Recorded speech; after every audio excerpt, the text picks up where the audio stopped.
进入19世纪中叶，由于封建统治腐败和西方列强入侵，中国逐渐沦为半殖民地半封建社会，政治黑暗，经济凋敝，社会残破，民不聊生。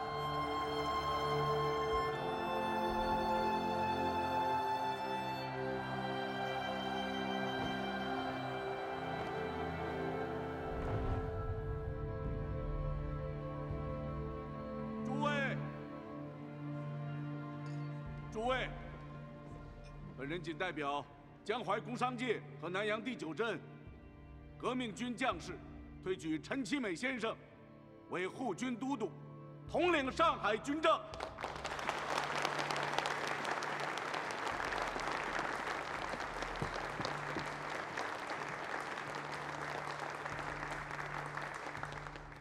承蒙季直先生和各位同志推举。反对。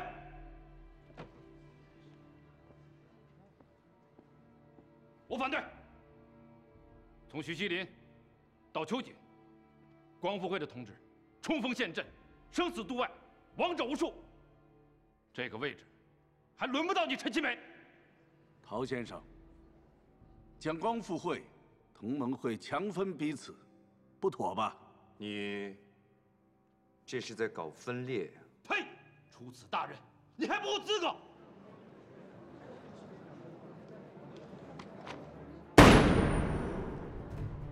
陶成章，你要做反革命，对抗军政府吗？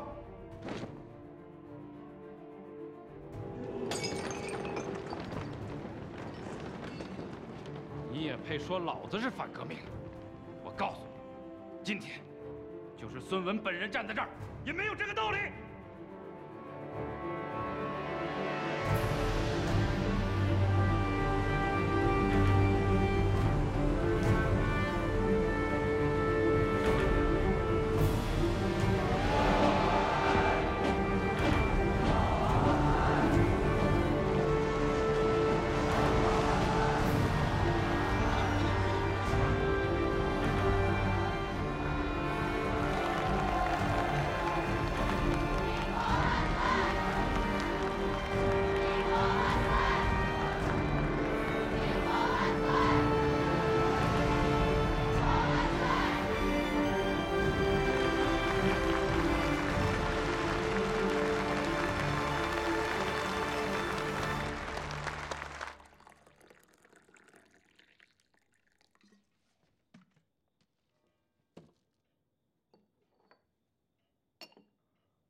年顺治爷做江山，那要留了辫子才有头哦。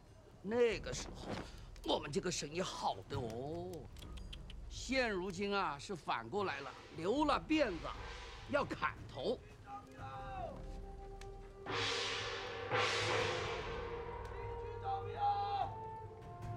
黄埔新军50苗为革命招兵，报名从速，报名从速啊！哎，我再说一遍，黄埔新军50苗为革命招兵。我报名。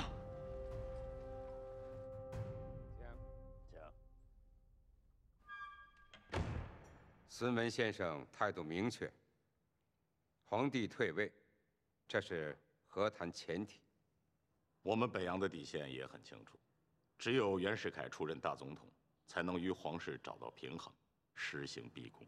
孙先生说了，结束王朝，停止战争，走向共和，皆可让。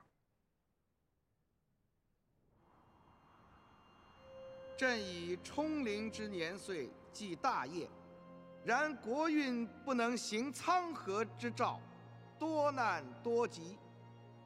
人心所向，天命可知，予以何人？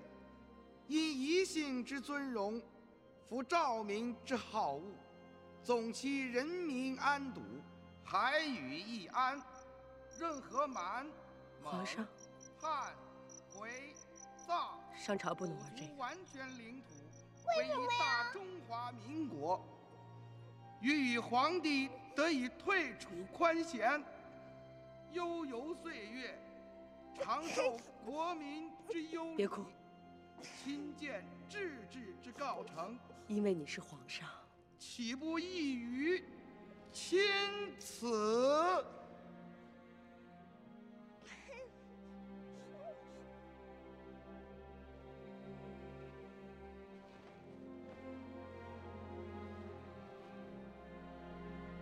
谢皇上。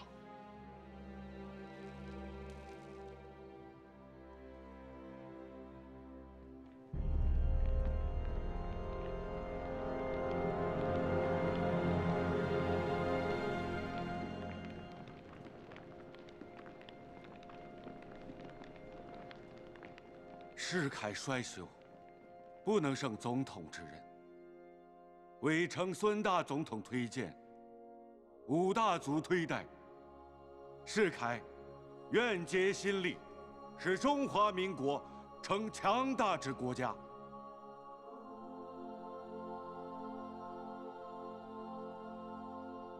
啥是共和？还能万岁？共和是古称周朝的事情，《史记》记载，周厉王之乱，昭公、周公二相行政，号曰共和，就是国家大事，大家商量着来的意思。哦，明白了，就是皇帝没了，我们大家说了算了。好了，散了。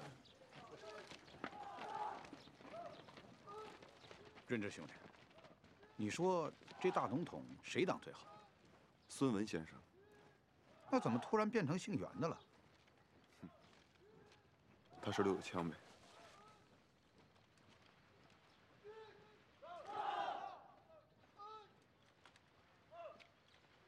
孙先生辞职之前，已促使中华民国临时约法通过，这就打好了基础。换个总统决定不了民国的命运，政党政治才是根本。我们让出的不过是一个虚位而已。只要我们的政党在大选中获胜，政党内阁得以组建。真实的想法太超前，先生们，恐怕总统不过是个摆设，是个象征，阿猫阿狗，谁干也无所谓。因此，我们要回党、造党，将原先那个松散的、以反清革命为宗旨的同盟会，改组成为真正的民国第一大政党——国民党。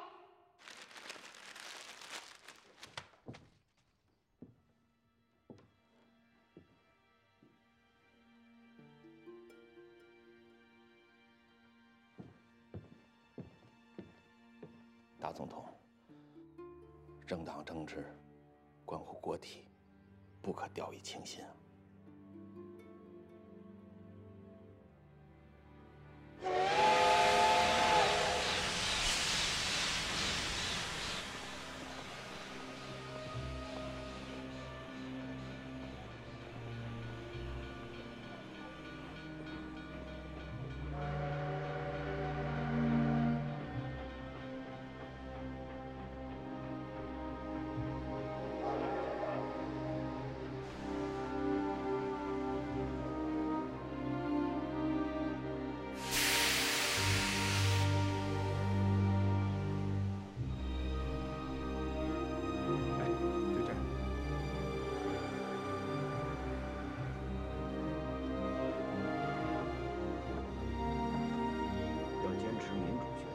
暴力，阳光残照，和平竞争，全党上下团结一致。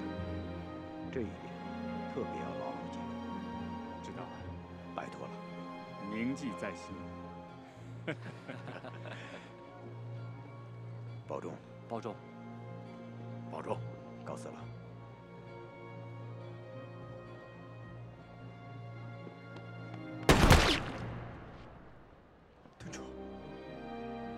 敦初向我抬手间，恐怕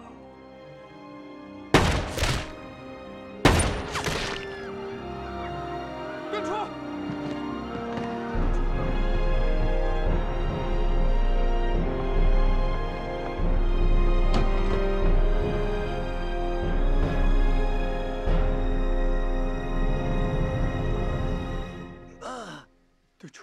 敦初，家中贫寒，尚有老母健在。敦初，我死后，拜托主公替我照料。敦初。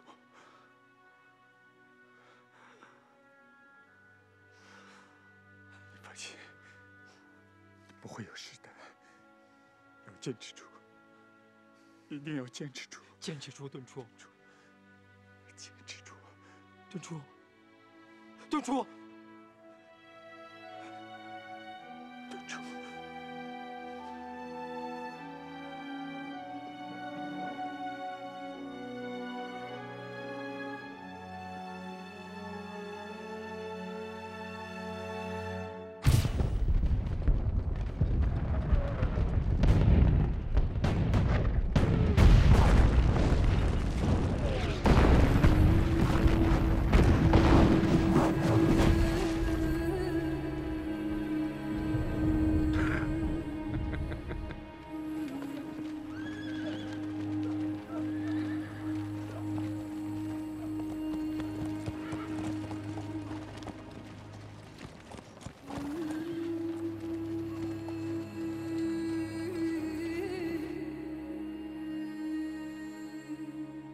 大祀之日黎明，众百官恭迎大总统入大寺更衣，而后经就位、翻柴、奠玉玺、奉祖，出献独柱。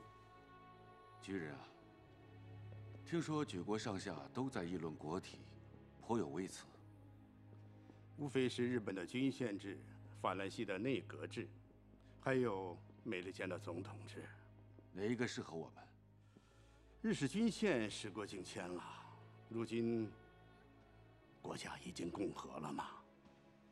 问题就在这里。昨天学英，今天学法，明日学美利坚，学到最后四不像。你想说什么？继续师法日本，走君主立宪之路。先前若能始终如一，今日中国早已国富民强，我们也不会像现在这样饱受列强欺辱。宋钦，你呢？大总统指到哪里，臣就打到哪里。已经是民国了，不要老是沉沉的了。蔡将军，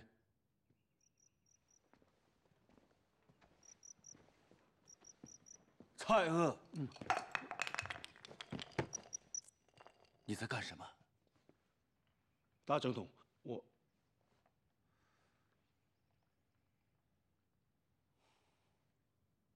既然你喜欢这玩意儿，回头送你几只好的。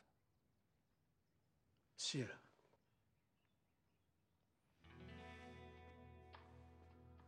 出献独柱以后的安排是什么？雅献中献完毕，至受服作散传。大总统4拜，众官皆4拜。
一、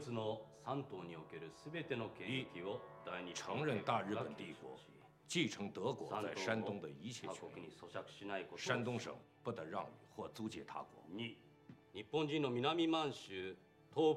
二、承认大日本帝国在南满和内蒙古东部居住、往来、经营工商业及开矿等特权。旅顺、大连的租借期以及安丰2条铁路的管理期限，均延展至99年为限。想趁火打劫？大卫首相的脑袋被驴踢了吗？你们手下的脑袋瓜子是不是被驴踢了？哪牛慷慨退路，两颗蛋子奥斯鲁斯莫里。これをどのように平米内させみ取るつもりだ。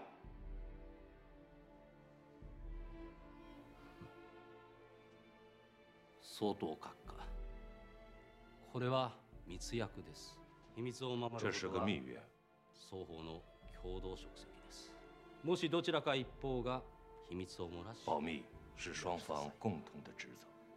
たとえ总統閣下，尊び崇められる最高无论地位にある是谁立場の泄露了秘密，即便其地位尊崇至极，也难逃大日本帝国的制裁。少给老子来这一套！伊藤博文活着的时候，也不敢威胁老子。你他娘的算老几？奶奶的，やめなさい！大总统阁下。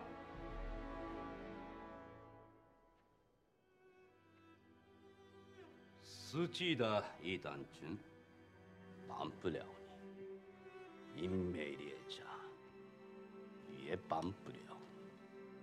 难帮你的是我们，不想做中国的皇帝吗？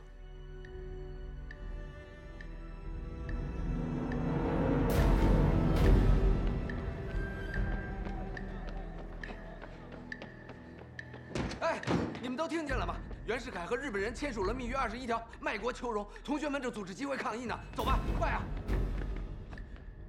毛人之，走啊，快啊！西方列强之强大，正在于诸子百家之争鸣。朱之信先生所撰写的这本《德意志社会革命家小传》中，介绍了2位西方贤者，一位叫马克思，一位叫恩格斯。中火！哎，等一下，什么事儿？你看看。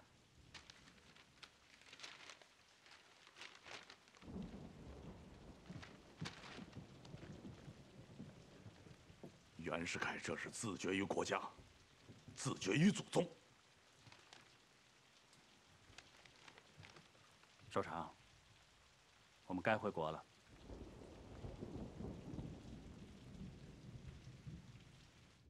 近闻有总统欲改帝制的传说，不知确否？华父，你我自家人，不妨跟你说明。历史上开创之主，沿皆不过50，我将近60，鬓发尽白，无此野心了。那便好。今日如还有人想当皇帝，妄改国体，必遭举国讨之。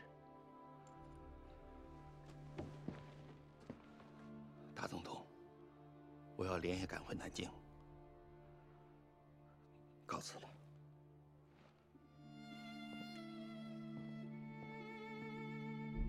国体已定，天命攸归，全国商民欲登大位，何辞养启圣见识。经表决，中华民国参政院全票通过，并推戴中华民国大总统为中华帝国皇帝。中华帝国大皇帝万岁！万岁！万岁！万岁！国民拥戴，感慨莫名。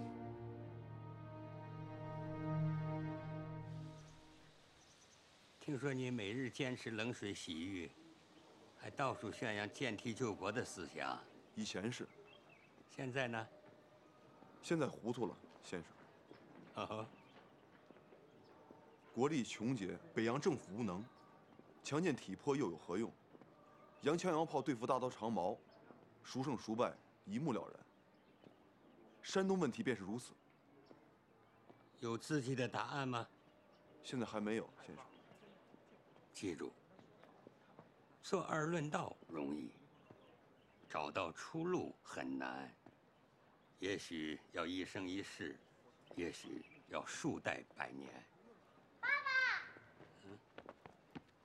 爸，哎呦，这是我女儿杨开慧，她叫毛润芝。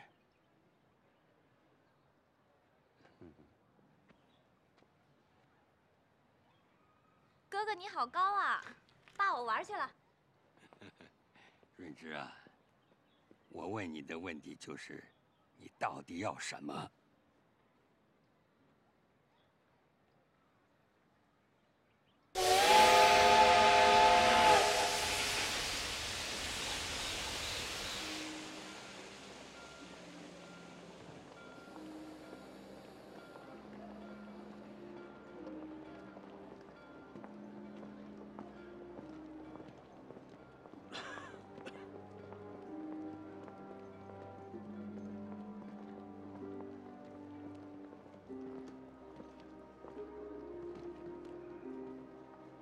跟凤仙道个别吧。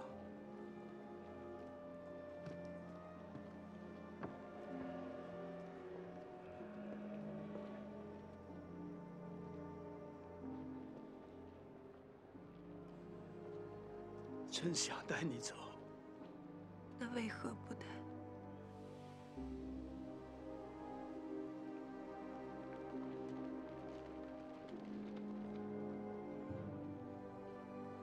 贾谊用地才能骗过袁世凯，放你去日本治病。带我走，怕他会起疑心事吗？我只想知道，一个风尘女子，真的如此重要吗？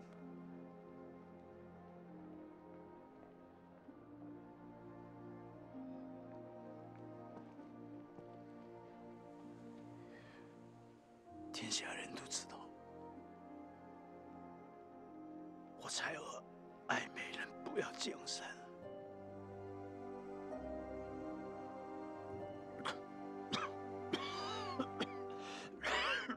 我不在你的病水馆，你好好活着，回来见我。奈何七尺之躯，已许过，再难许情。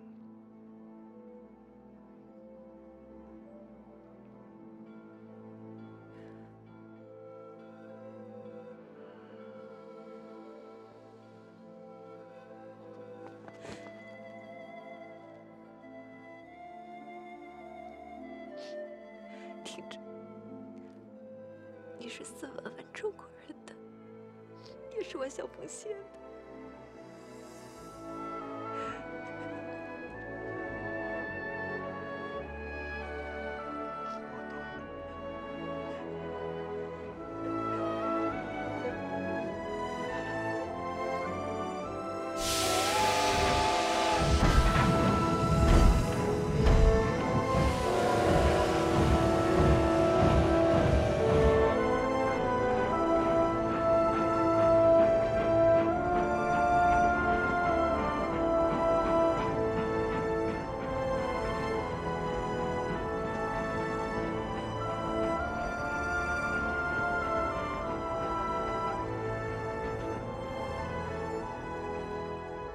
中原好俊，望佩来归。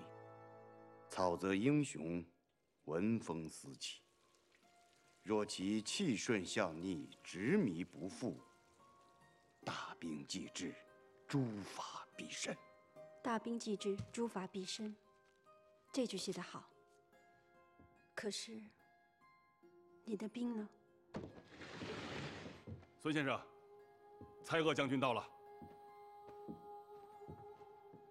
我的兵来了。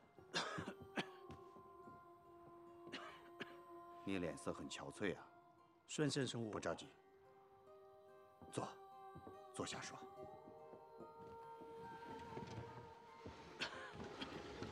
孙先生，袁世凯趁地形历史倒退，是要置中华于死地，一定要讨伐。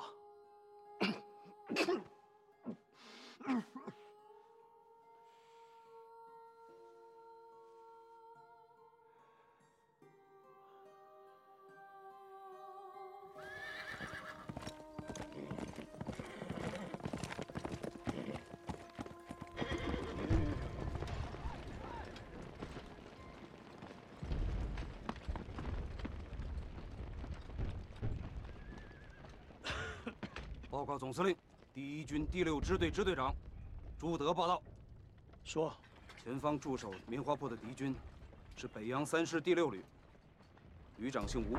你马上把第1梯团换下来，连夜休整，明天凌晨发起进攻，1天之内必须把棉花铺拿下来。是。弹药备足，所有重型的武器集中起来。这狗日姓吴的到底是谁呀？吴佩孚。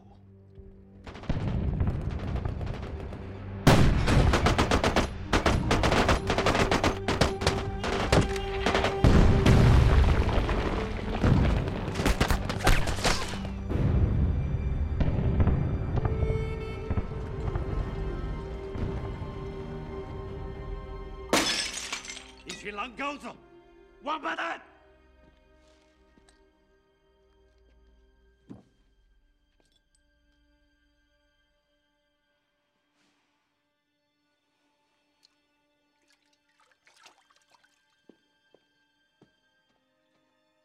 哟，这是怎么了？冯国璋在南京跟5位将军联合通电，反对更改国体。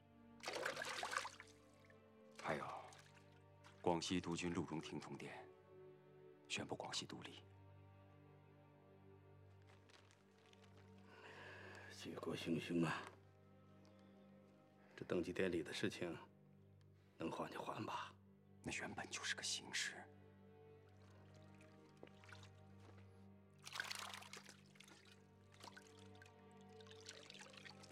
现在就要看陈焕和曹锟的了。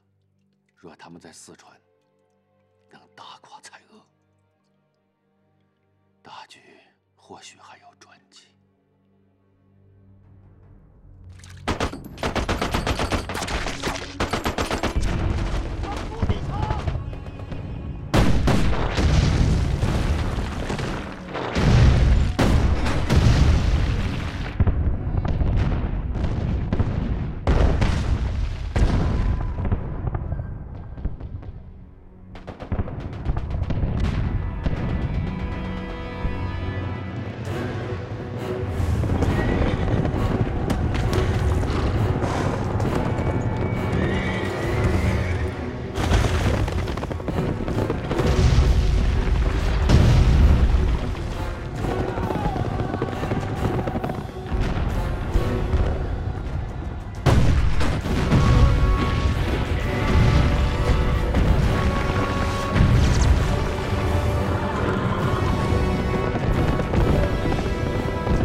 这个蔡锷呀，逼死我！你是辜负了我对你的一片苦心呐！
现在，请民国政府教育总长范敬生先生为新聘贤达颁发聘书。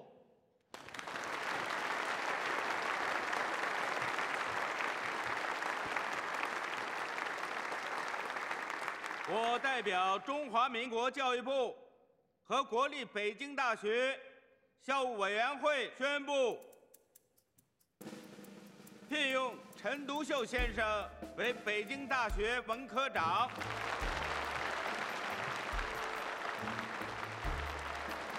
聘请朱锡祖先生为文科讲师，聘请李大钊先生为图书馆主任，聘请辜鸿铭先生为英文教授。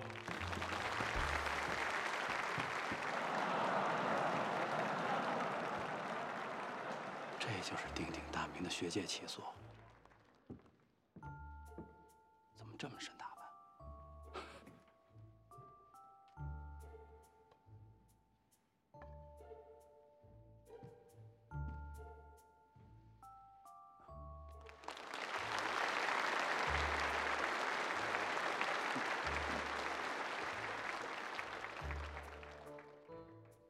可笑吗？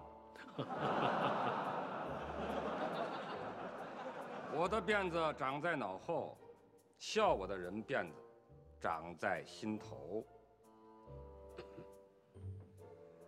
老夫头上的辫子是有形的，而诸公心中的辫子却是无形的。请诸公尽兴的欣赏。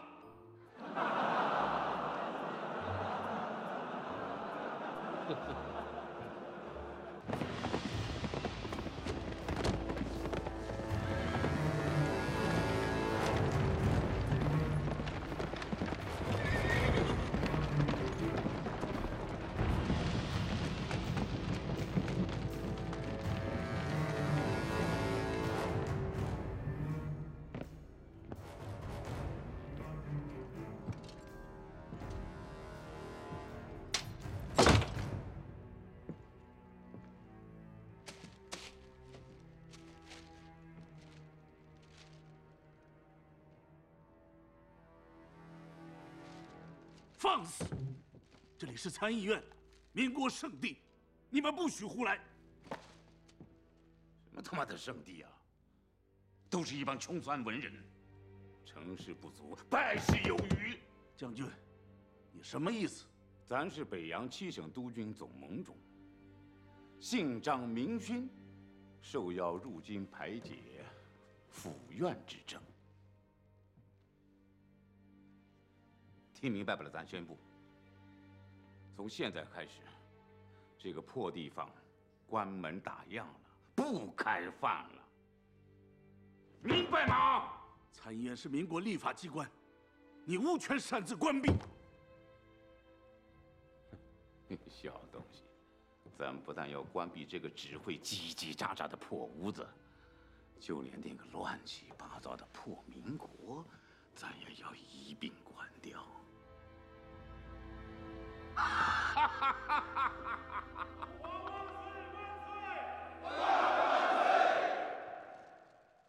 众星平身。皇上，皇上，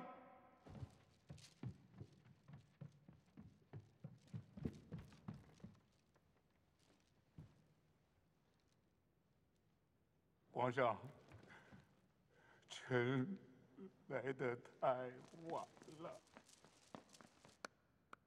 爱卿，抬起头来说话。皇上，梅主子过江不过，大清268年的基业，可不能被孙文这个黄口小儿给搅黄了。他们欺负皇上是个孩子，他们欺负皇上还是个孩子啊！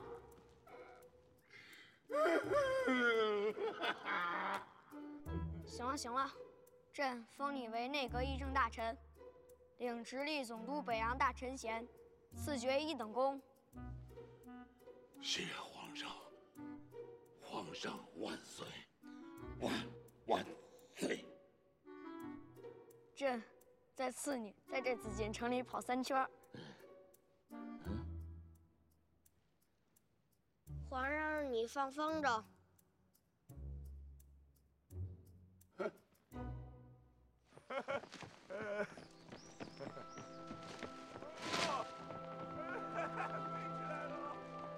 飞起来了！皇上，你看，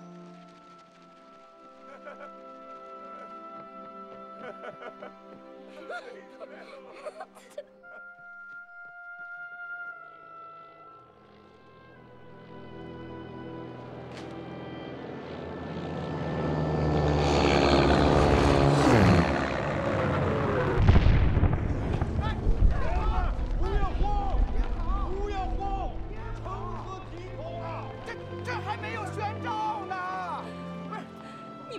逼他做这个皇上了，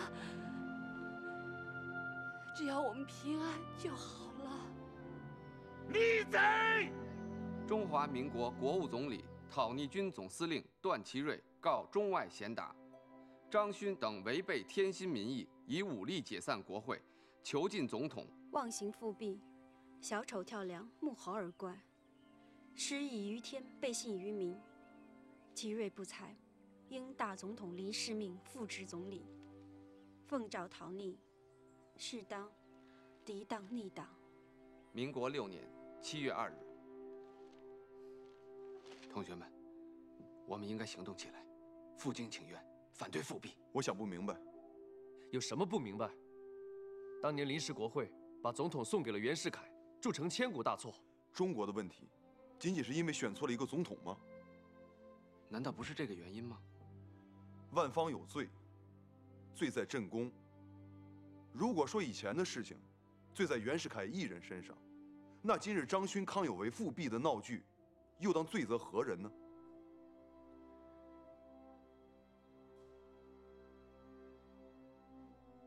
你究竟什么意思啊？今天的中国，绝不是换一个皇帝、一个总统就能改变的。耻辱，莫大的耻辱，是我中华民族的耻辱。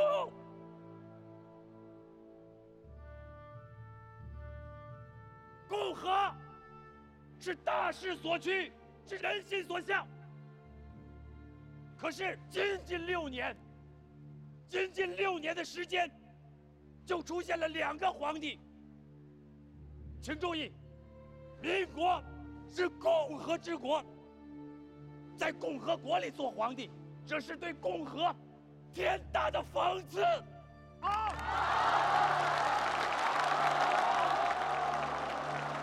民国的精神是自由、平等、博爱。然则成立以来，平等被无视，自由被蹂躏，博爱精神荡然无存。以先烈无量之头颅、无量之鲜血所获得“共和”2字之空名，是可忍，孰不可忍？这还是我无数先烈为之流血牺牲所换来的共和民国吗？这一切，国会不答应，法律不答应，4万万民众更不会答应。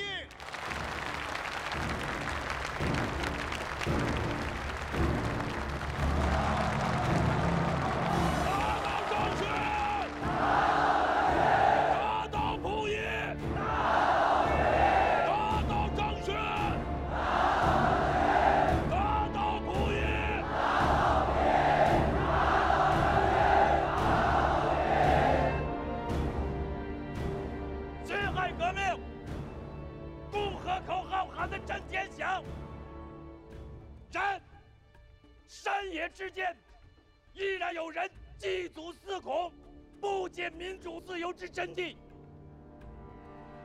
回顾近数十年历史，每逢共和革命失败一次，皇权思想便回潮一次。袁世凯、张勋的复辟就是如此。同学们，封建与共和乃绝对2不相容之物。要想存记忆，必先废记忆。要使民众觉醒，国家强大，就必先将民众心中2000年的这座大山彻底推倒。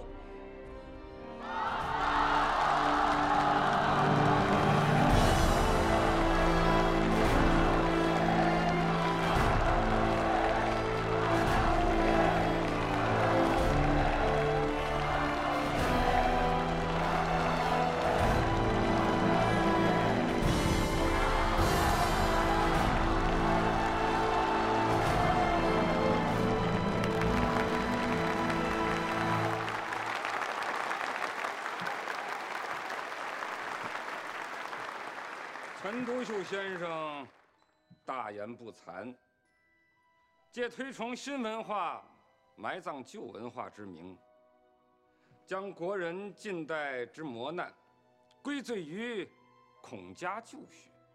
试问，2000年前之孔子，何罪于今人呢？顾先生，您学贯中西，难道对孔子之学难得用于今日的状况视而不见吗？孔子教人之方法，如数学家之加减乘除，2000年前是33得9，今日仍是，不会33得8。自家不精，将题目算错，却怪发明之人，毫无道理。若这也算新文化，那就是瞎扯。虽是诡辩，却难掩其才华。文化总该革新的，因为时间在前行。有人讲文言文文雅古朴，而白话文粗鄙不文。我们说科举误国，误在八股文言。八股文做得再好，不通心学，便不堪实务。不会做事，只会考试。我们的国家需实务人才，脚踏实地，强健国力。先生，我是女子师范的代表，我认为文言文比白话文更加简洁，这是事实。请举例。先生，就好像无能为力这句成语所表达的含义，不是比白话更简洁吗？无能为力是4个字，改用白话文3个字足够。怎样讲？干不了。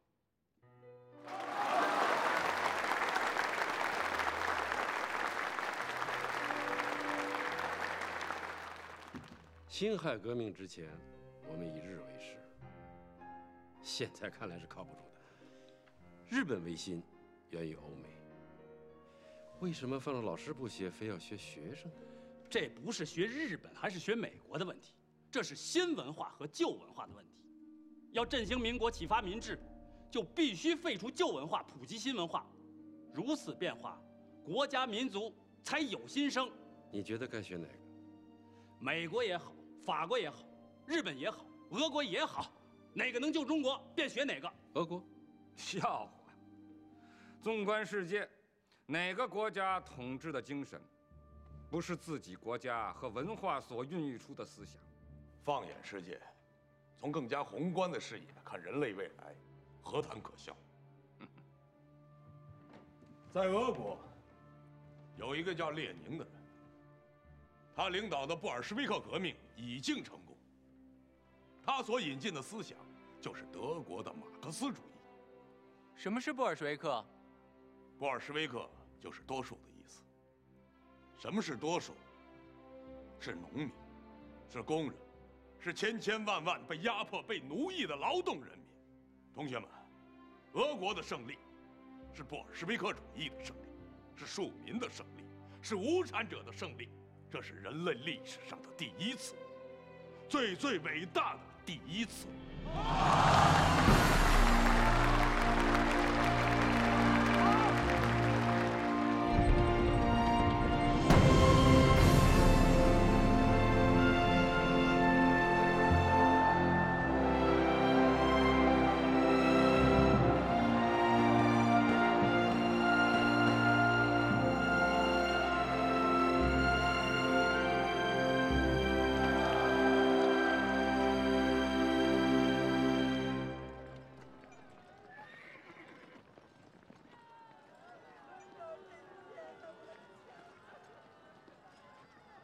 袁世凯一死，北洋就成了一国大杂烩。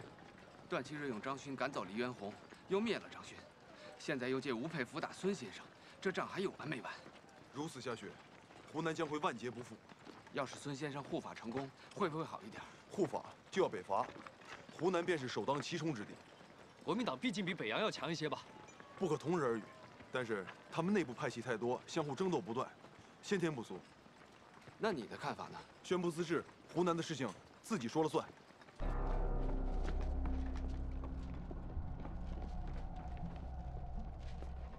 先生，先生，先生心情不好，你别介意。南方打完了北方打，北方打完了双方打，无休无止。这么多年革命，一直没有尽头。有人，你说我们缺了什么？我还是那句话，缺钱，缺枪，缺军队。同学们，我觉得只有法国才是欧洲文明的中心，近代革命的旗帜和世界革命的榜样。那我们就去法国。可是，漂洋过海，万里之遥，没有钱，不行哎。我们可以筹钱啊。这样吧，咱们兵分3路：北京、上海和广州。任之，你选哪儿？北京吧。北京。至少可以在北大看望杨先生。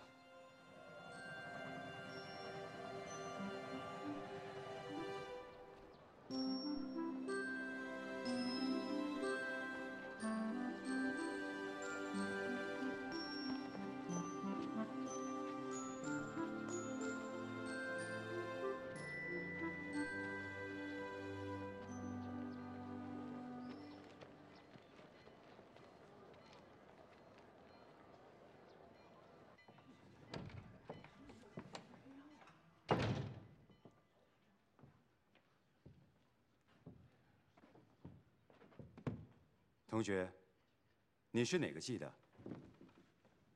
先生好，学生毛泽东，湖南第一师范的毕业生，进京访友，遇先生授课，冒昧前来倾听。毛同学，不是我不允你，只是北京大学有自己的制度。学生实在是仰慕先生的大学问，只听意见，得偿心愿便走，绝不干扰大家。坐吧。谢谢了。学校不是收容站，衣冠不整不得入内，这是北大的校规。无论如何，胡适之偌大的名声，他讲的课我非听不可。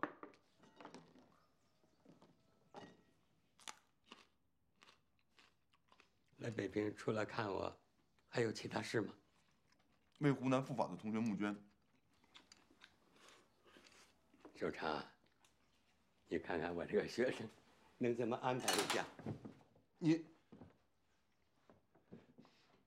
你就是李大钊先生。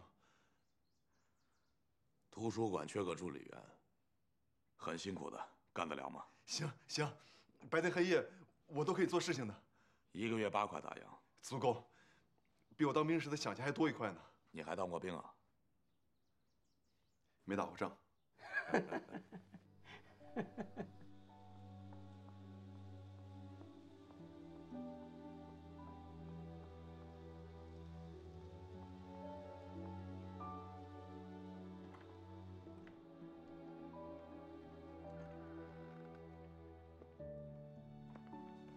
把门关上，谢谢。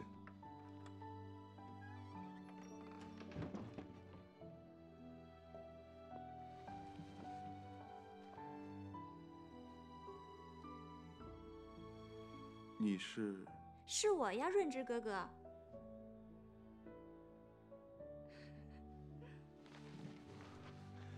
开会，妹子。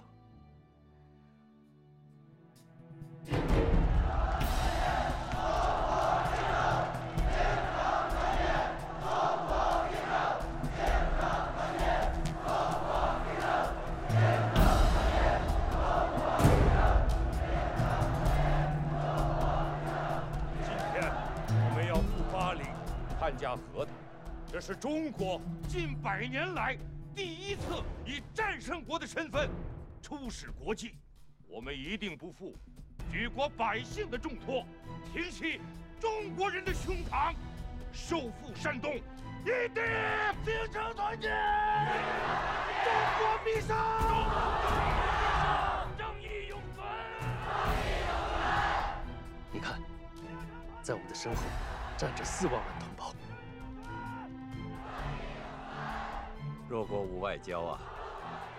稍后，我和百里会前往巴黎支持你们。邵川虽然人微言轻，但是于国于民，我会尽力的。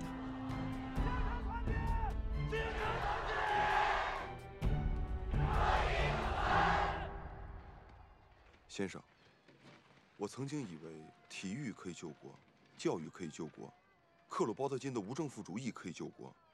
现在看来，这些都是皮毛法术。我读了先生的马克思主义观，那里边讲的才是真正的大道。润之啊，我这篇文章只是寡中窥豹，不足马克思主义之万一。你应该读一读《共产党宣言》，里边讲的是工人阶级革命的理论。大道尽在其中。共产党宣言，我都忘了。今天是除夕，润之，留下来吃饭吧。先生，我还有事情。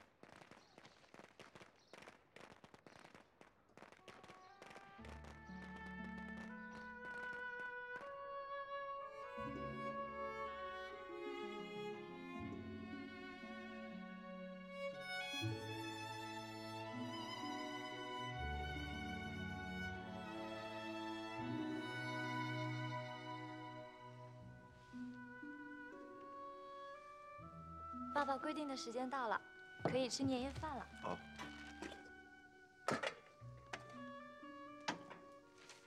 哎，擦手。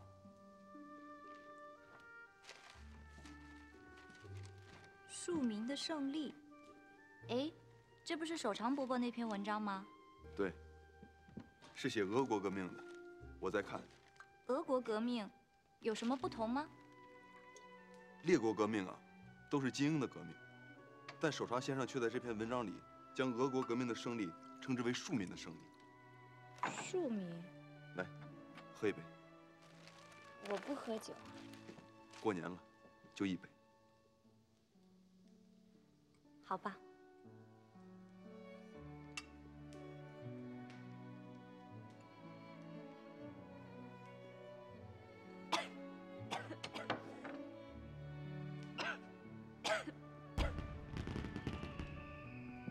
润之哥哥，我们去看放花。好。快点呀，润之哥哥。来了。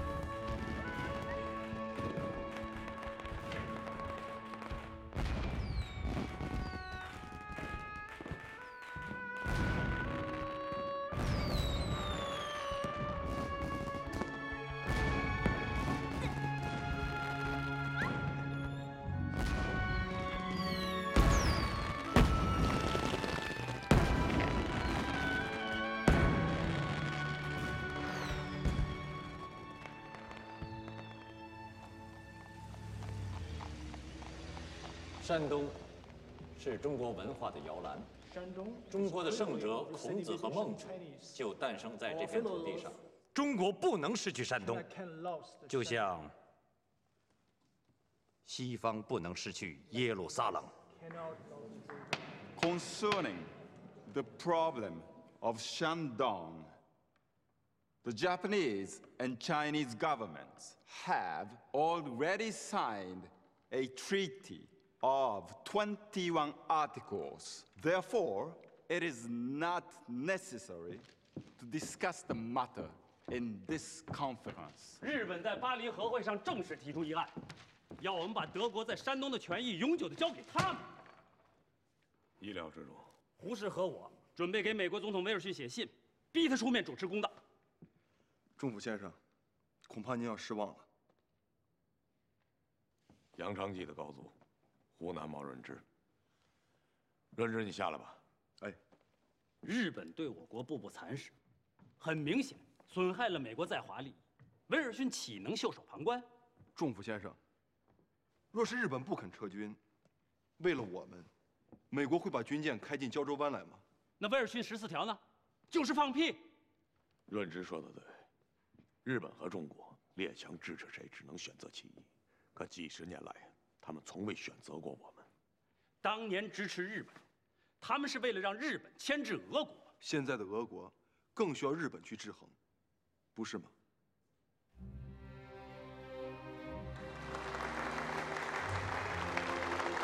Спасибо, товарищи. Именно потому, что она опиралась на необходимость завоевать массы. Так и произошло, товарищи. 让你来北京是为了筹募去法国的学费，你可倒好，天天都躲在图书馆里，啊？润之哥哥呀，他是个书痴。筹不到钱呢，就去不了法国，去不了法国就得回湖南，多丢人！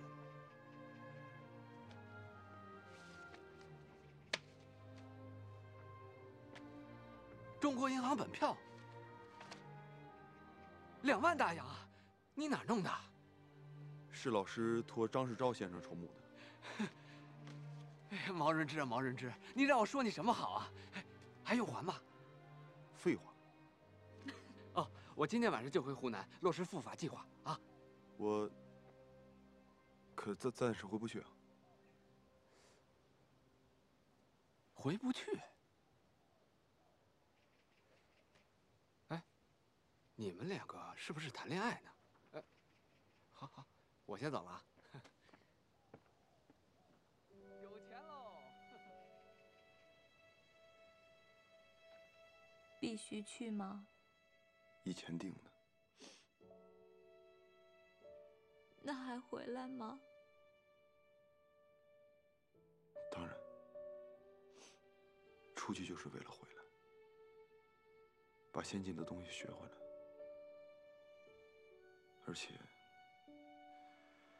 这边还有老师，还有守常先生，还有你。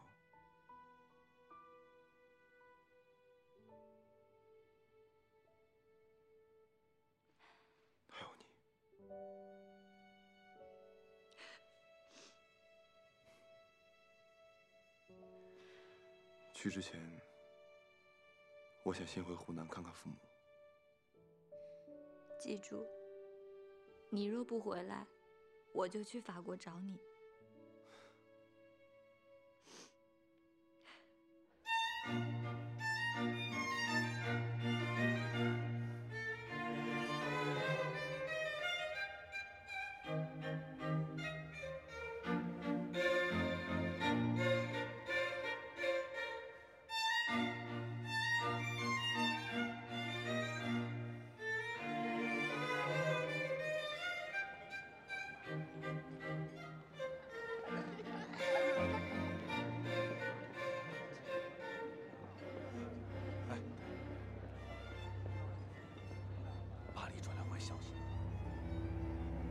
同学们，最新消息，现已查明，去年9月和日本人签署借款条约的，就是驻日公使张宗祥。张宗祥，这个卖国贼！我有个预感，中国要出大事了。有关巴黎和谈啊？是的。如果谈判成功，举国欢腾；如果失败，那积压了近100年的民族情绪就会像火山一样爆发。我们应该怎么办？顺湖潮流，推波助澜，彻底改变这个世界。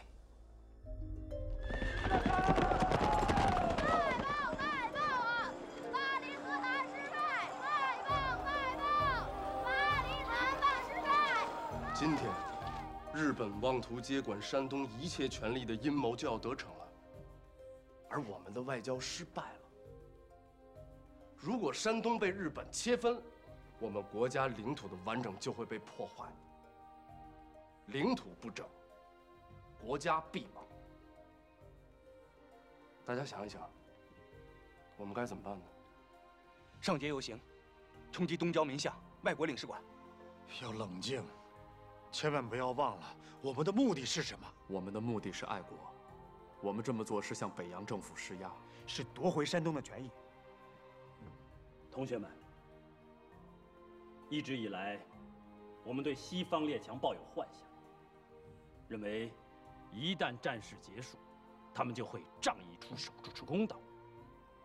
可是现在呢，我们被那些在凡尔赛宫高谈阔论的政客们出卖，被那些在欧洲瓜分战利品的列强们出卖，而我们的政府却要在这个丧权辱国的合约上落笔签字。同学们，历史的重要时刻就要到。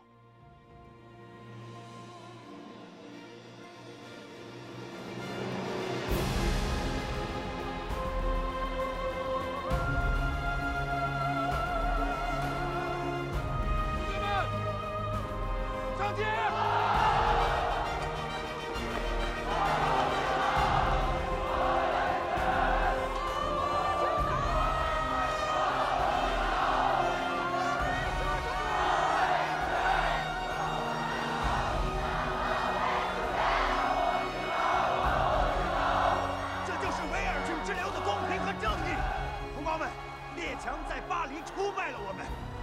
他们出卖了中国，出卖了4万万中国人，出卖了公理和正义。如此明白的事实，这北洋政府居然看不明白；如此赤裸裸的羞辱，这北洋政府居然可以忍受。他们根本就不是我们的政府，他们就是列强的帮凶，是倭寇的走狗。国家有难，匹夫有责。今天，我们要以血还血。今天，我们要以牙还牙。没美国总统威尔逊，他就是个骗子，他欺骗我们中国人，他侮辱我们中国人，他愚弄我们中国人。现在我们能怎么办？同胞们，今天我们就要向徐大总统请愿，就要向国务总理请愿。我们要让民众知道巴黎的阴谋，我们要让民众知道我们的主张。无论是谁，要是敢亡我国家、灭我种族，我们就跟他们决战到底！决战到底！誓死立正！誓死立正！还我青岛！我们今天的行动是中国美好未来的献上，所以此刻今日能够亲身经历这场前所未有的革命，我们感到无上的荣幸和光荣。还我主权！还我主权！严惩国贼！严惩国贼！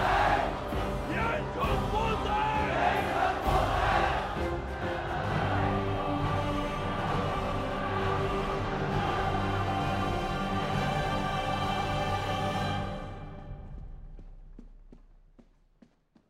学生已经上街，正在去东郊冥想的路上。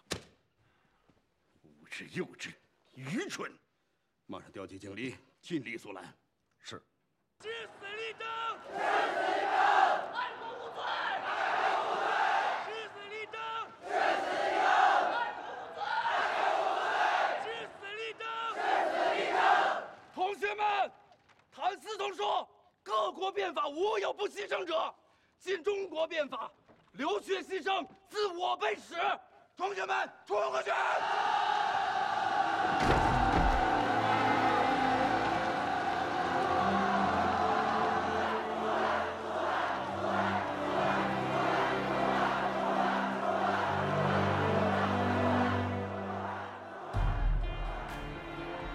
学生，有冤情去检察厅起诉，你跑到这儿来喊什么冤呢？冤情太深，检察厅接不了我的状子。你什么意思啊？我们是为4万万同胞喊冤。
在日本就卑微，回来了还是卑微。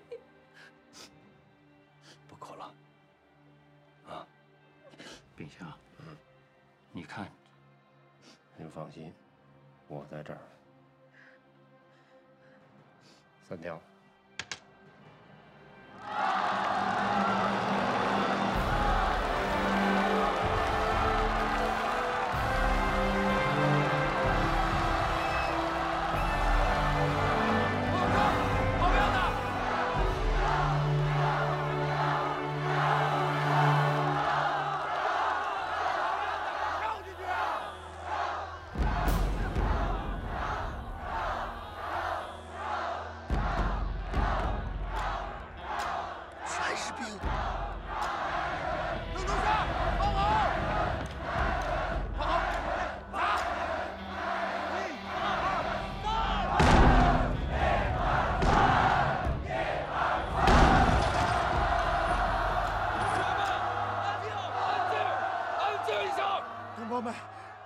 去山东打小鬼子，而不是在这儿帮卖国贼看家护院呢。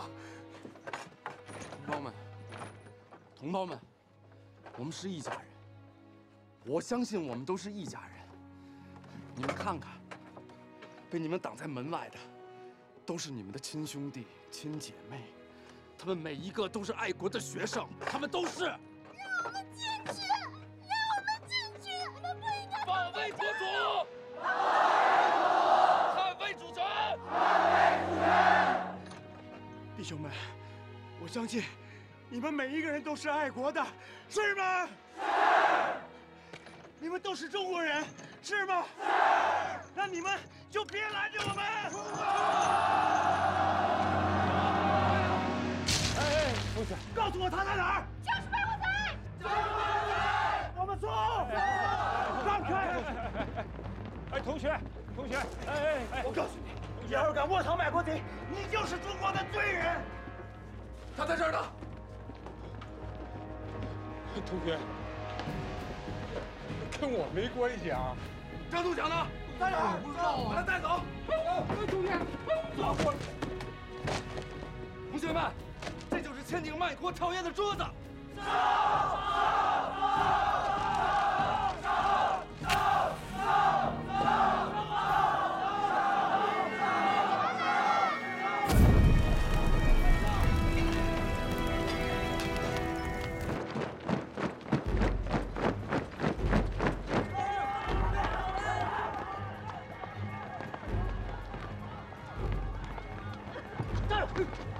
浩林是吗？不是，你们是谁？谁也不是，我是客人。哎，那俩人呢？走了？怎么能放走呢？他是张宗祥，追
！2000年的历史，可曾听说过学生杀人放火的典故？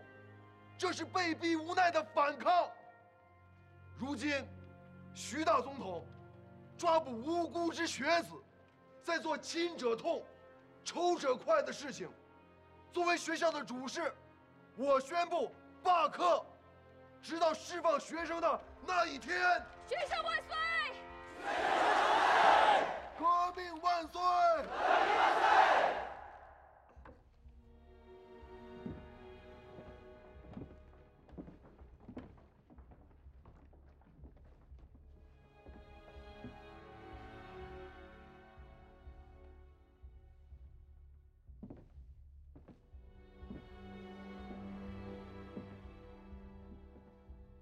有事吗？先生，从前你写《春秋大义》，我们读了都很佩服。既讲大义，就应知内中国而外夷狄的道理。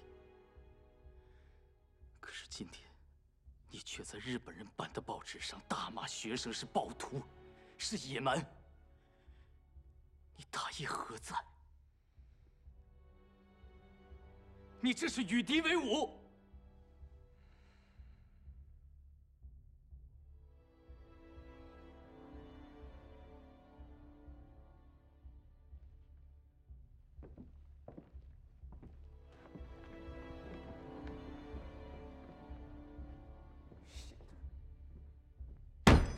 学生罢课，工人罢工，商人罢市，一夜之间，举国上下群情鼎沸，连大头兵都向着学生。现在是关键时刻，不能轻易妥协。我认为此事不可逆流而动。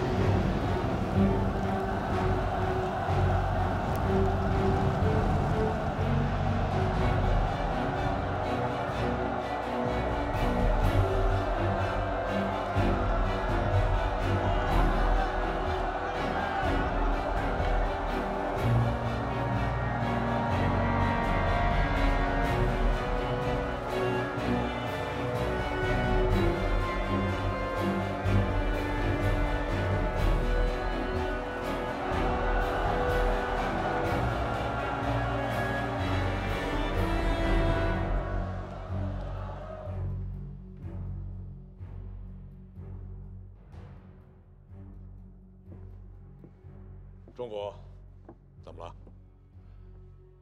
我们胜利了吗？到了庆祝的时候了吗？虎子！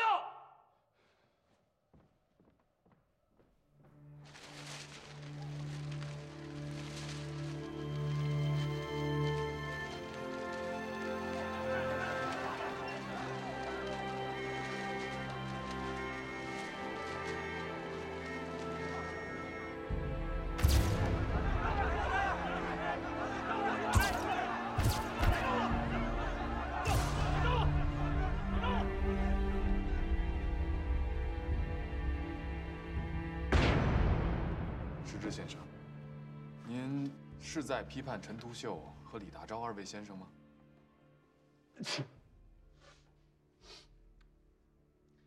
他们不可以批判吗？凡事须以理服人。马克思的学说只是个理论，这个理论今日在俄国，即便取得成功，也不意味在中国就能套用。千万别再走亦步亦趋、邯郸学步的老套路，整日坐而论道，不肯解决实际之问题，那又与如何异？若新文化就是如此，便没有任何意义。所以我说，陈李以俄为师，东施效颦，无济于事。先生谬矣，孔家儒道乃是封建礼教，而马克思学说是科学理论，二者岂可同日而语？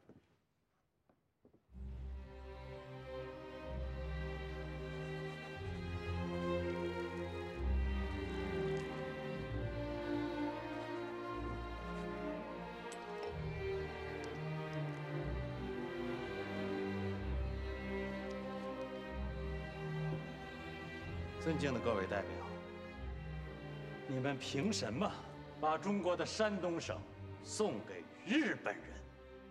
我很愤怒。中国人永远不会忘记这沉痛的一天。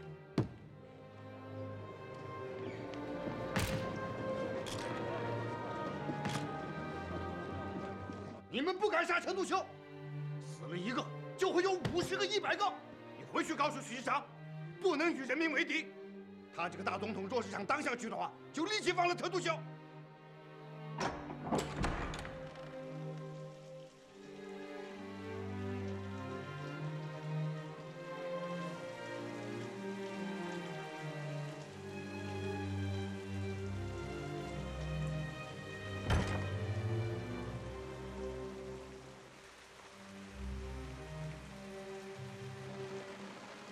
仲甫，你受苦了。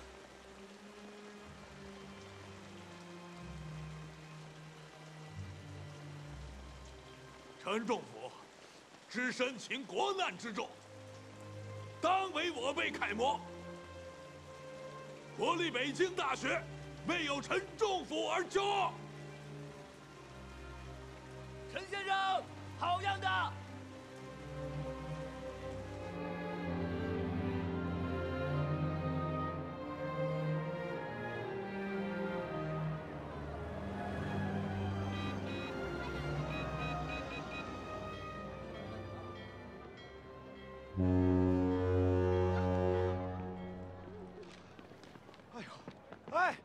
不起，哎，在这儿呢。你们怎么才来呀？我们走错路了。你们好，先别介绍了，上船再说吧。哎，快，走，走吧。哎，等等，我在想，把国外的革命经验搬到中国来，真的行得通吗？又要变卦？中国的问题比哪儿都复杂，我还是留下来吧。你们一路顺风，后会有期了。哎，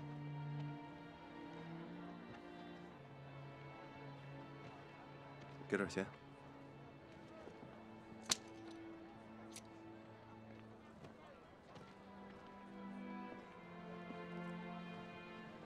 这是哪一个？湖南毛泽东。这部剧太可惜了。啊！走啊！督军府为何要查封湘江评论？因为我们说了真话。他们害怕我们将真相大白于天下。张敬尧是湖南的公害，士农工商无不深受其苦。工友们，有湖南无张氏，有张氏则无湖南。这样的大事儿，我们这些穷做工的，说了也不算啊。工人的工字怎么写？一横一竖，一横。对，头顶着天，脚踩着地。工人两个字结合在一起，就是一个天字。这个天，是天下的天。工农大众，就应该是这天下的主人。做天下的主人，能有这样的好事儿？这话不是我说的，是一个叫马克思的洋人说的。这个洋人的主张，便是要人人平等，世界大同。依照这个主张，俄国的工人已经成为了国家的主人。工友们，马克思说的革命，必将普及全世界。我们中国的工人，也应该起而效仿，推翻我们面前的这个黑暗的、腐朽的、只会欺负和压榨我们的反动政府。好。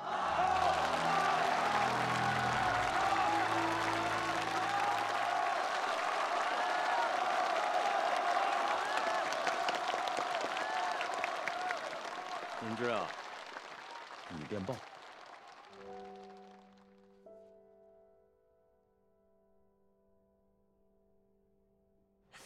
任志哥哥，大夫说爸爸是中风，说不了话，也听不见了。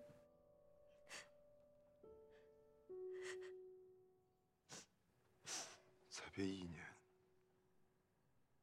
怎么成了这样子？爸爸能说话的时候，天天念叨你。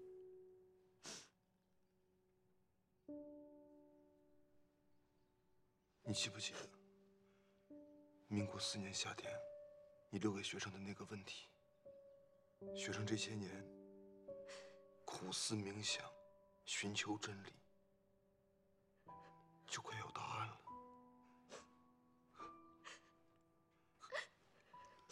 可是，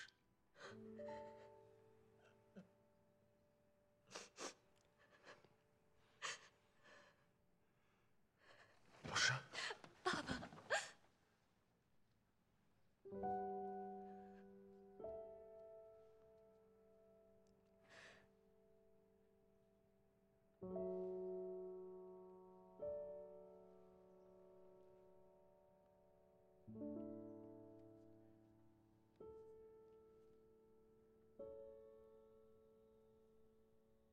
做我的媳妇是要吃苦的。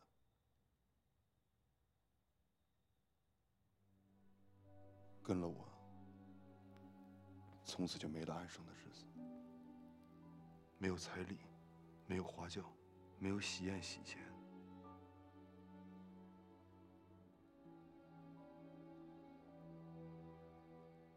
甚至连个媒证都没有。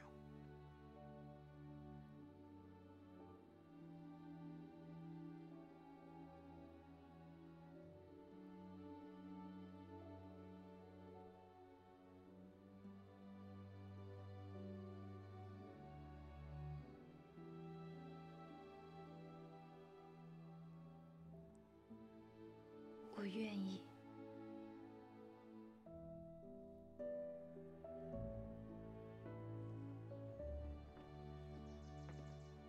省长要接见你们学生代表，请跟我来。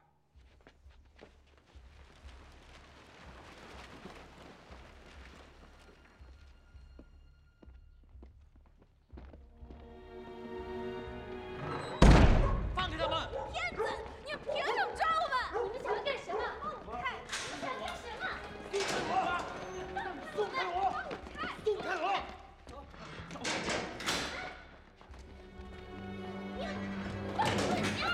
出去！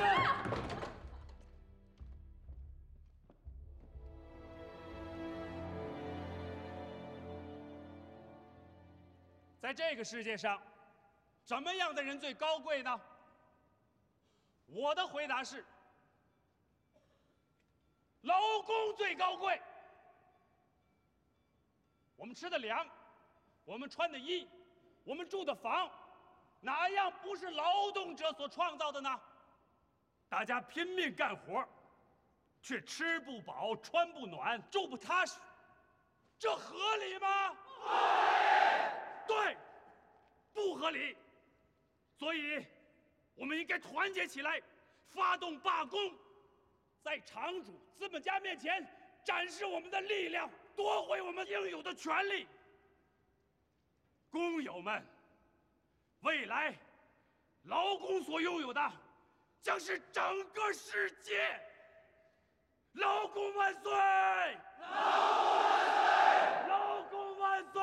工万岁！厅长，你可来了！这学生都3天不吃饭了。谁不吃饭呢？不吃饭饿死他，自己不吃饿死不偿命。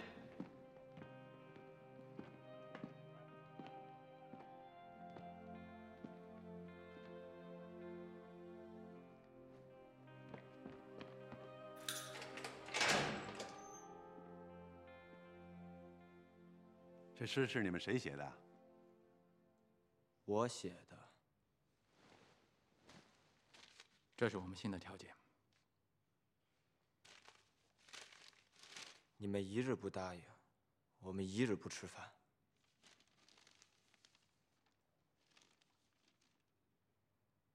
我们要读书，我们要看报，照办。是。我们要吃年夜饭。除夕。我个人请你们被抓的26个人会餐，咱们去外边吃饭。我们觉悟社需要学习的地方。安排。你叫什么名字？周恩来。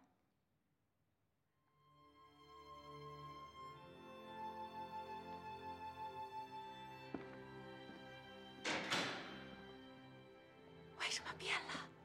不是说好一起绝食的吗？改变策略，做长期斗争的准备。吃东西。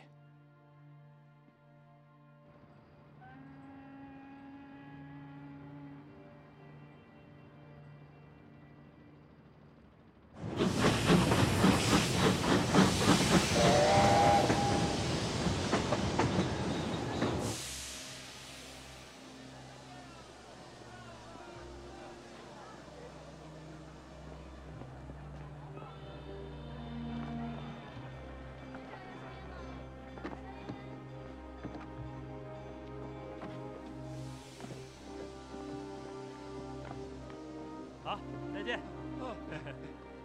陈学长，不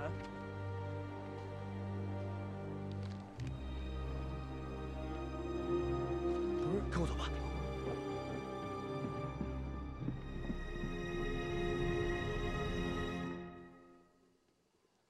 你是保世之人，擅自离京，要是再落到警察手里，可就难出来了。我还是先回上海。百无一用是书生。你可别这么说。自你入狱，举国震动，人生辉煌不过如此。哎，你最近在研究什么？俄国革命。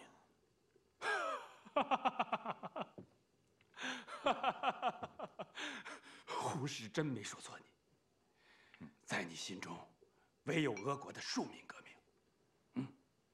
这是山穷水尽、诸路皆不通的最后选择。那我问你，何以以俄为师？俄国革命之所以能够成功，就是因为布尔什维克政党团结了工人、农民、贩夫走卒这些最广大的社会阶层。你是说，要想团结国人，须先团结农工；要团结农工，须先有中国自己的布尔什维克。政府啊，到了上海就做这个打算。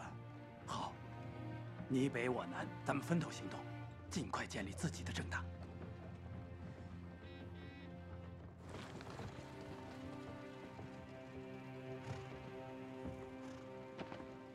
慢点。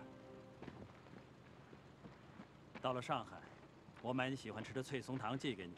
说话要算数啊！保重。保重。我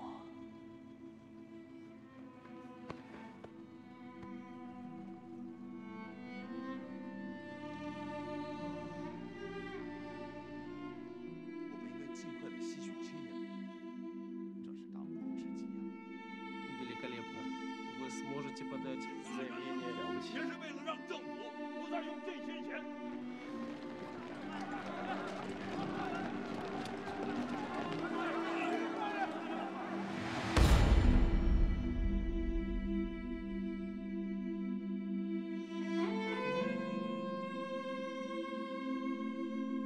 Но одновременно мы должны поддержать создание в Китае собственной большевистской партии. Исполнительный комитет предлагает кандидатуру товарища Маринга. Я согласен. Пусть отправляется немедленно. Ула!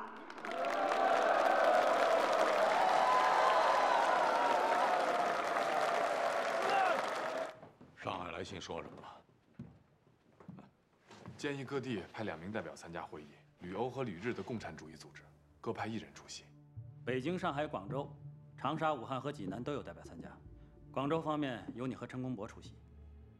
北京这边，你们2个去吧。记住，你是作为我的私人代表参加会议。您不去吗？共产国际对这次会议很重视。陈独秀先生不去，您再不去，这会还怎么开啊？替我向马林同志致歉。就说放暑假了，学生借书的多，我这个馆长走不开。与共产国际在很多方面意见不尽一致，如果参加，万一争执起来，就没有回旋的余地了。明白了，记住，我必须和陈独秀保持一致。明白。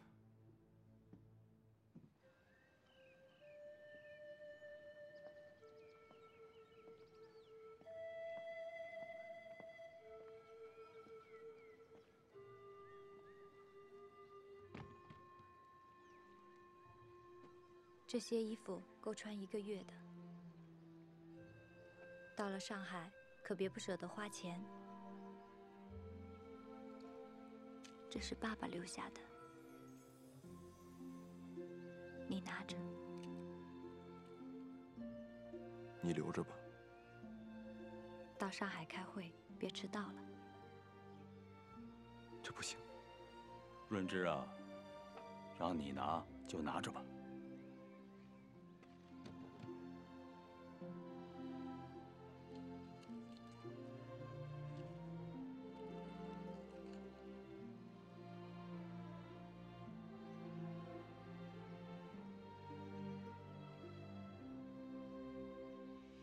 我走了，好好照顾自己。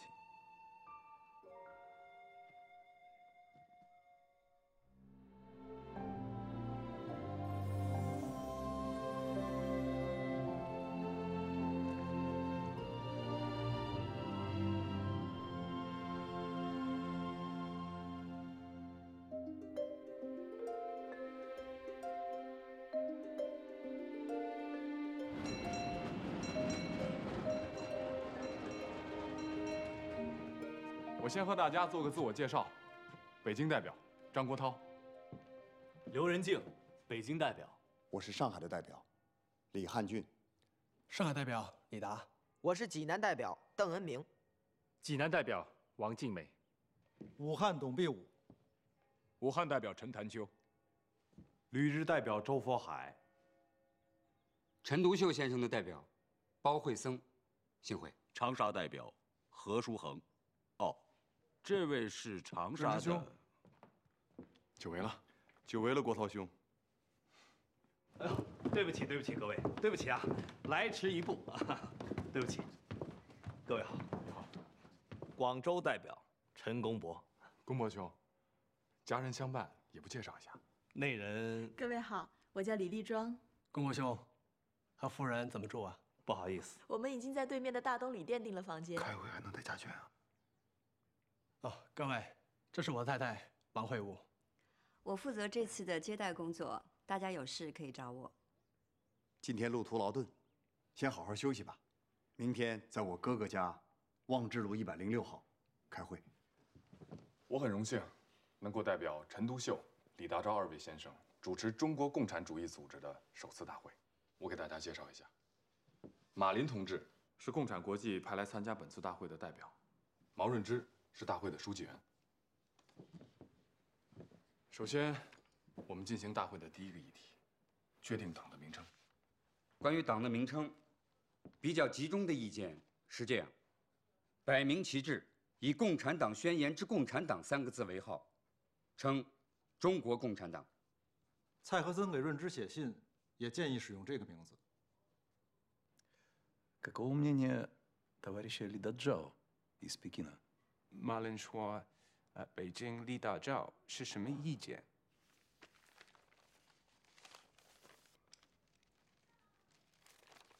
李大钊先生的意思是，中国共产党。同意。同意。同意。同意。同意。同意。同意。全票通过。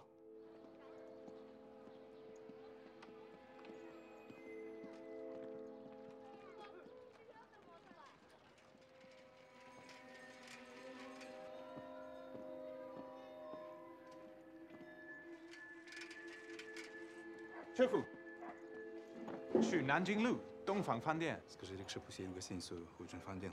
А? Мы едем в другое место. За нами слежка. Не оборачивайся. Поехали. 啊，汇中饭店。好嘞。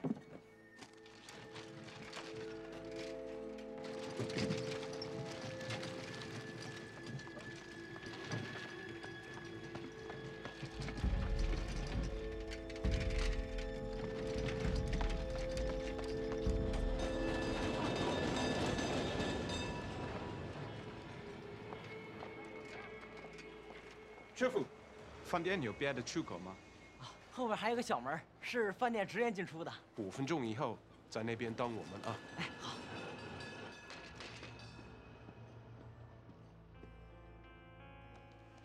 Будемо. Куда бы мы ни пошли, за нами всегда следят. 对不起啊，先生，1楼已经客满了，2楼行吗？好吧。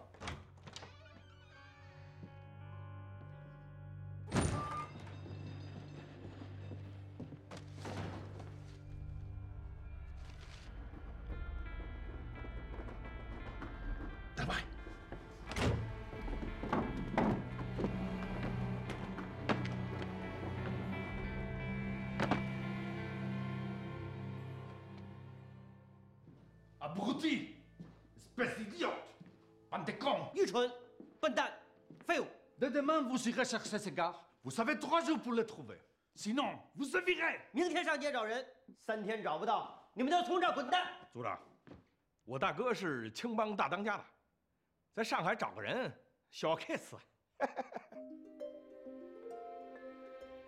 北京支部共有成员13名，他们是李大钊、张国焘、罗章龙、刘仁静、陈德荣、邓中夏、高君宇、廖伯英、何孟雄、朱悟善、范洪杰、吴汝明。来，大家精神一点。下面我宣布中国共产党纲领草案供与会代表讨论。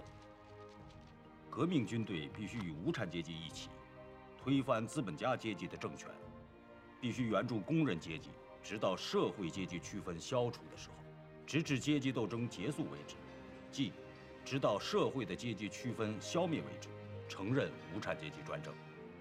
联合第三国际，承认苏维埃管理制度，要把工人、农民和士兵组织起来，并以社会革命为自己政策的主要目的。凡承认本党党纲和政策，并愿成为忠实的党员者，经党员一人介绍，不分性别，不分国籍，都可以接受成为党员，成为我们的同志。但是，在加入我们的队伍以前，必须与那些与我们的纲领背道而驰的党派和集团断绝一切的联系。明天是大会的最后一天，主要的议程是通过党的纲领和选举党的中央机构。马林同志和尼克尔斯基同志明天也要来参加闭幕会。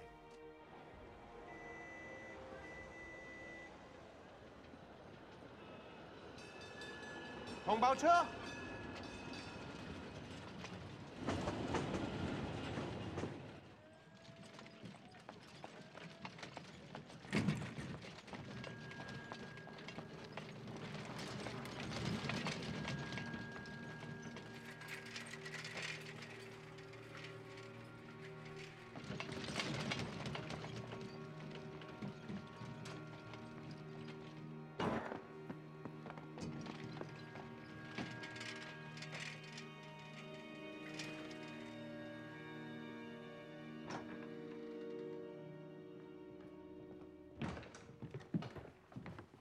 Извините, задержались по дороге.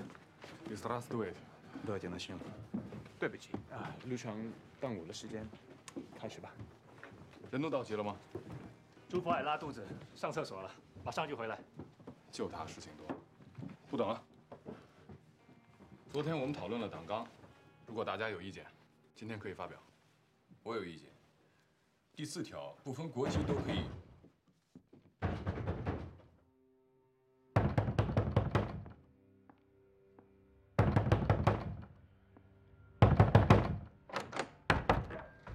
你找谁啊？你找谁啊？你要干什么？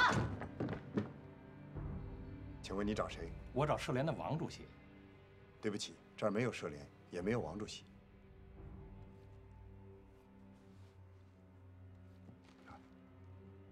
对不起，对不起。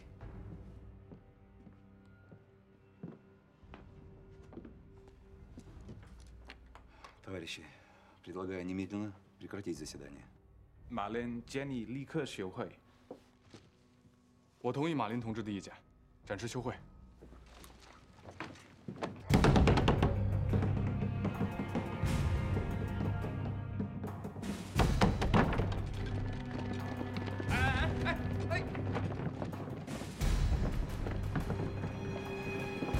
This is my home. What are you doing here? Why do you organize a meeting in your house? What meeting? I was entertaining guests. That two are from which country? Which two? The two foreigners. Ah, Dutch.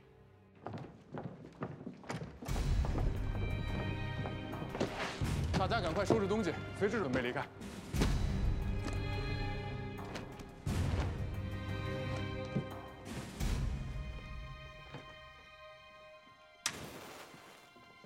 Chef. What do you do for a living? Professor. Him? My colleague. Today, I can close your house and catch your people. But as you are all teacher in the university, I will let you free. If not, you will burn yourself. I wouldn't.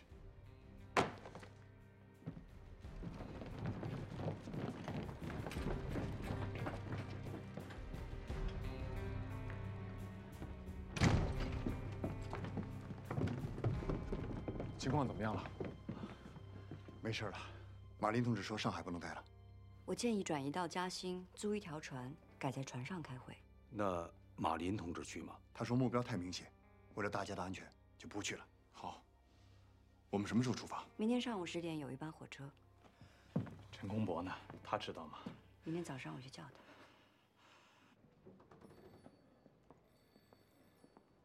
公博，你们是不是被人监视起来了？应该不会，是个意外。咱们回广州吧。会还没有开完。成立政党，全国加起来才50个人，说出去都笑死人了。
枪啊！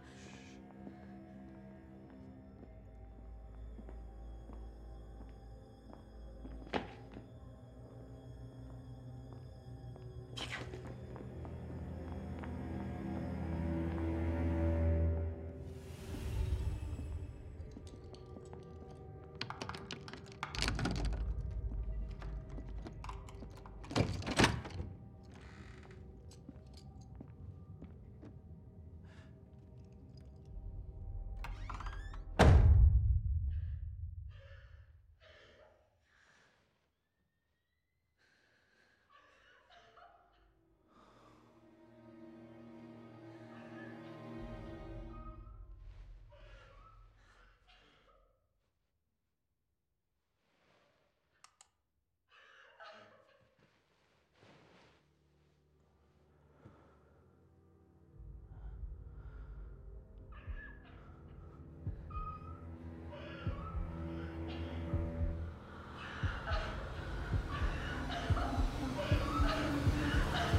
大东旅店昨晚发生血案。大东旅店，陈公博住在那儿。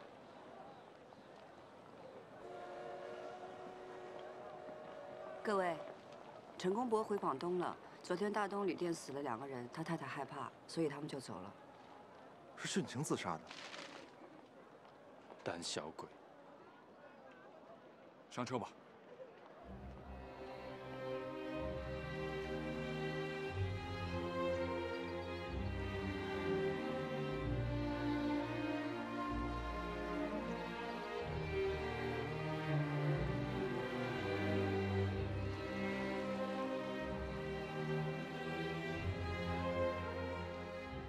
同志们，现在到了最重要的时刻，讨论最后一项议题：选举党的中央机构。根据民主原则，我们将选举产生中国共产党中央局成员。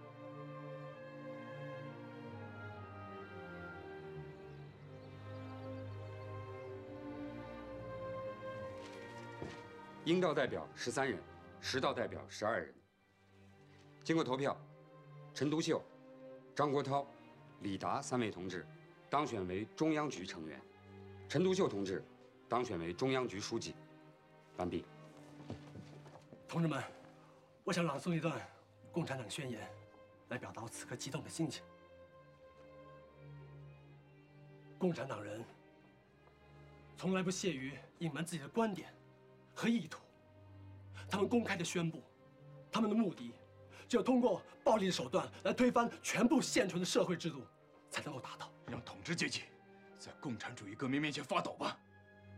无产者在这个革命中失去的只是所猎，他们获得的将是整个世界。全世界无产者，联合起来！全世界无产者，联合起来！全世界无产者，联合起来！全世界无产者，全世界无产者，联合起来！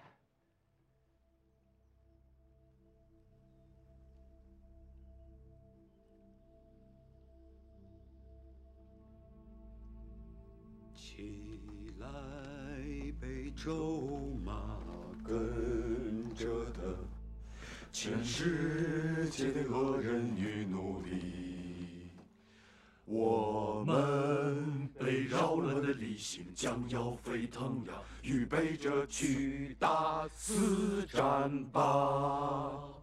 我们破坏了全世界的强权，连根地把它破坏了。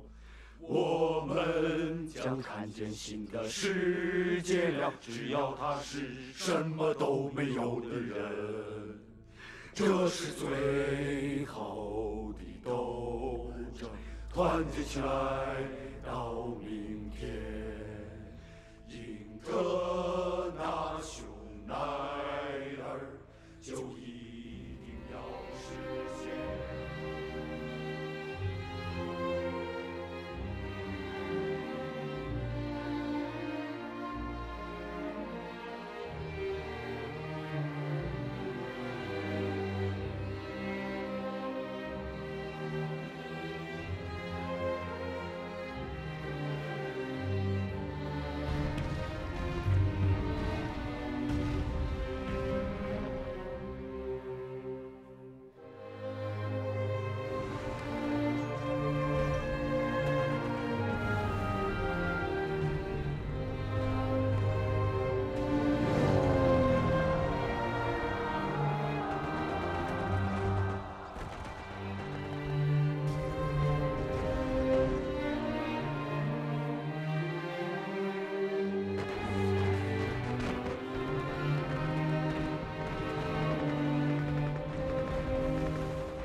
中国产生了共产党，这是开天辟地的大事件。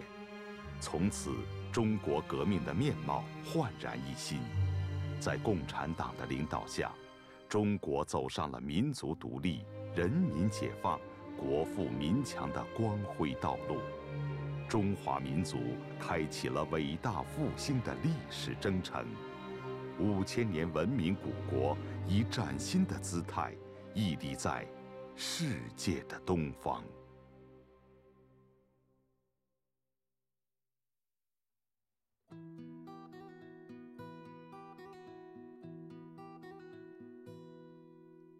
总有一天，炊烟回到村庄，那音乐是稻谷往来响。总有一天，天使安心梦想，在妈妈的怀里轻轻晃。我的祖国再不忧伤，我的祖国大城市安详，有一片云当作是我的纪念。我从此去了就不回来。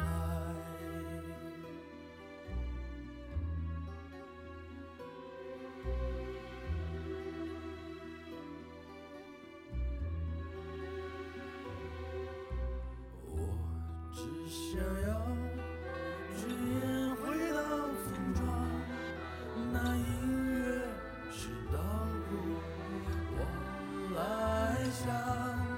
我只想要天使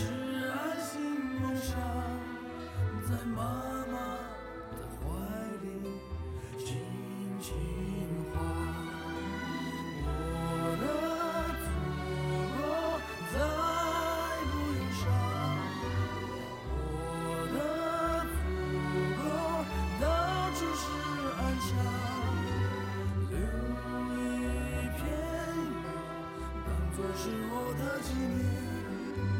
我从此去了就不回来，我只想要炊烟回到村庄，那音乐是稻谷往来响。我只想要天使安心梦想，在妈妈的怀里轻轻晃。我的祖国再不忧伤，我的祖国到处是安详。有一片云当作是我的纪念。我从此去了就不回来，你如不想我，就看看天。